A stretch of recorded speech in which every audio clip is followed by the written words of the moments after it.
Hey there. I'm going to take you through on how to do pigeon correctly. For some of you, you've probably maybe have done this pose 1,000 times, or maybe have taught this pose 1,000 times. If you have no idea what I'm talking about, congratulations. But before we get there, I'm going to warm you up through sun salutations, just a few to get the blood flowing. And if you don't know what those are, then you need to subscribe and come hang out more. I need more friends. Now bring the soles of your feet together, find that Pada Bandha lock, roll the shoulder blades back, Surya Namaskar A, inhale, lift up. Exhale. Inhale. Exhale, step back right, step back left. Spread the fingertips out wide, pull the weight forward, lower down your knees or squeeze your elbows towards your side in Chaturanga Dandasana. Inhale, lift up into your upward facing dog. And then exhale, pull back into your downward facing dog. Take 5 deep, long breaths, staring at the tip of the nose and filling up the belly with air on the inhale, and then exhaling, pulling navel to spine.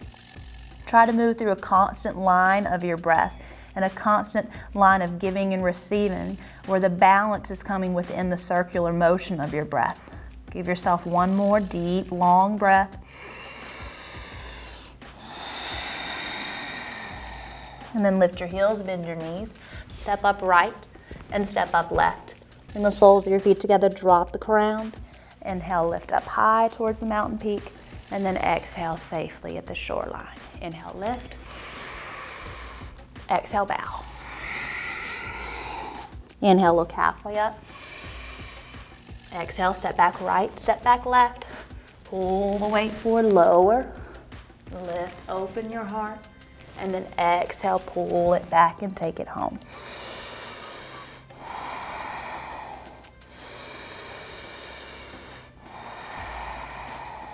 Try not to crunch up into your shoulders. You want to roll your shoulder blades down and back, but still keep the chin into your chest. Take 2 more breaths.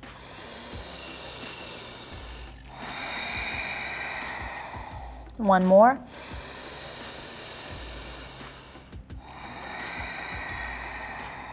Lift the heels, bend the knees, look out. Step up right and step up left. Soles of the feet together, and then inhale, rise up.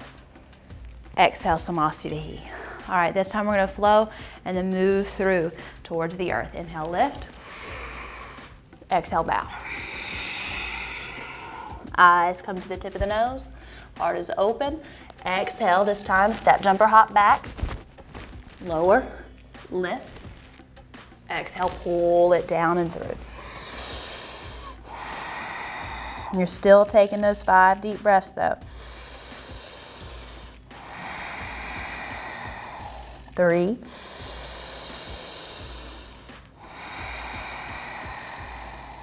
4.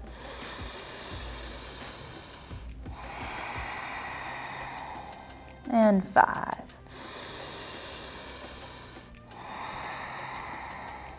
Beautiful. Drop the knees, cross your ankles, and pull it through. All right, now I'm going to shimmy on down and get all up and personal with you. Okay. So no matter how many times you've taken this posture or kind of know what I'm talking about, you've probably been doing it wrong. Yeah. Sorry. Because a lot of the times when we move through into this pose, we're like, oh yeah, I want to open up, my hip socket. It's really tight.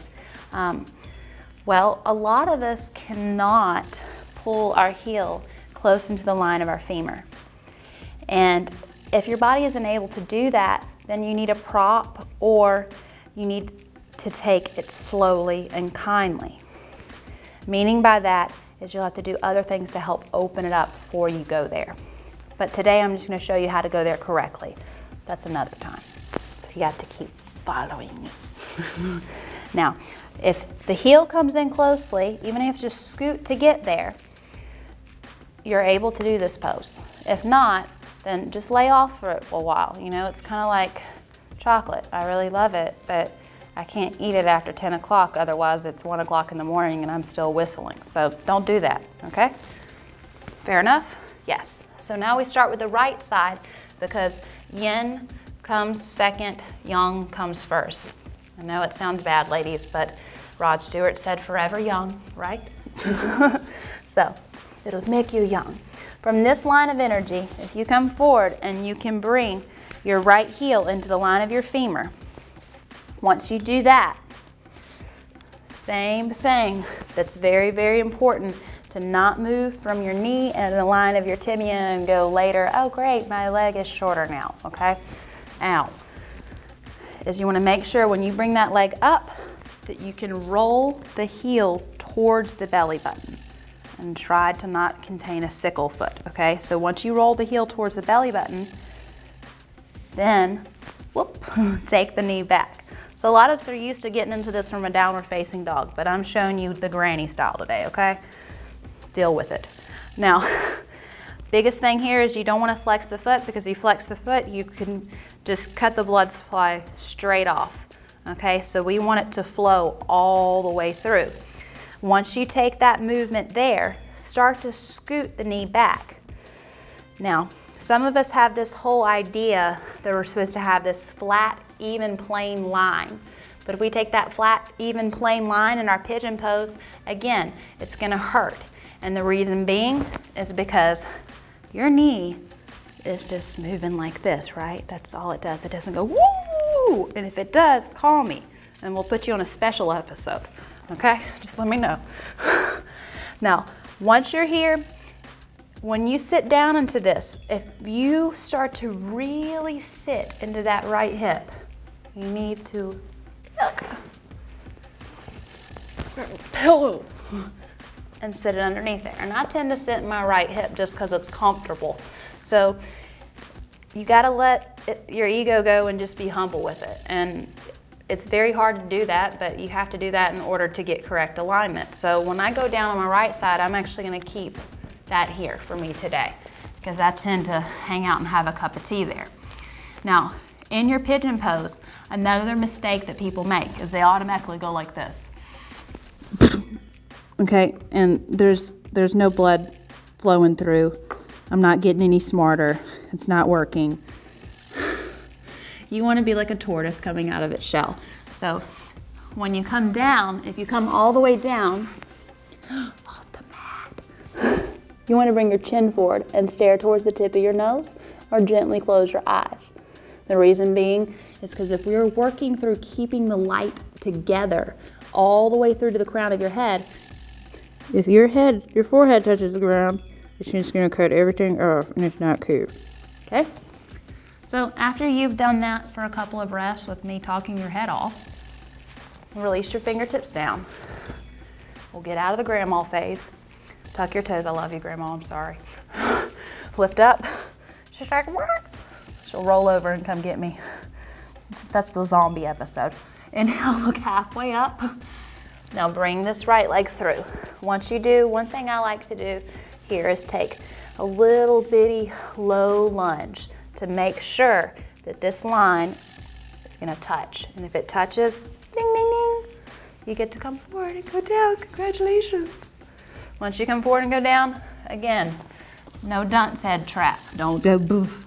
All right? You're gonna come down and bring your chin out. And breathe into it. Make sure the big toe is facing out, so you have a long line of energy. Why does this feel so good? Again, you can use the prop, but I tend to sit in my right hip, not really my left.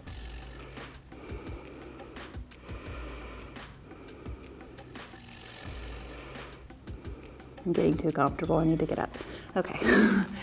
Once you've had enough of joy, take it back, and you should feel a little bit more equality in your hips.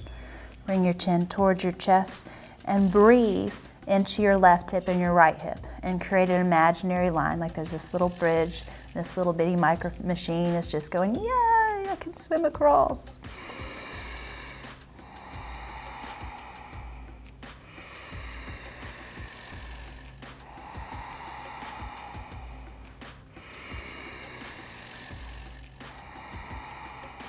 Two more breaths.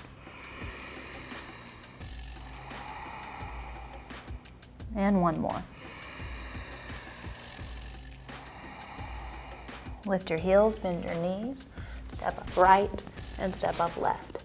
Fold in, and then inhale, bring it directly up. And exhale, Samastitihi. Now you should feel all fluid and more open and comfortable.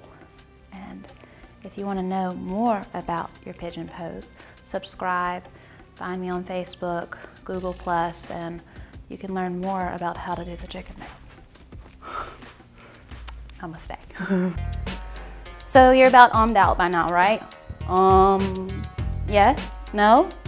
Okay, fine. You can go back here if you want to go back here and check out more in the same lines of things, or you can click on this playlist and continue to have fun with me. Or you can subscribe and become enlightened. Yeah, it's just a button now. All you have to do is click it. Awesome. Look, euphoria, it just happened.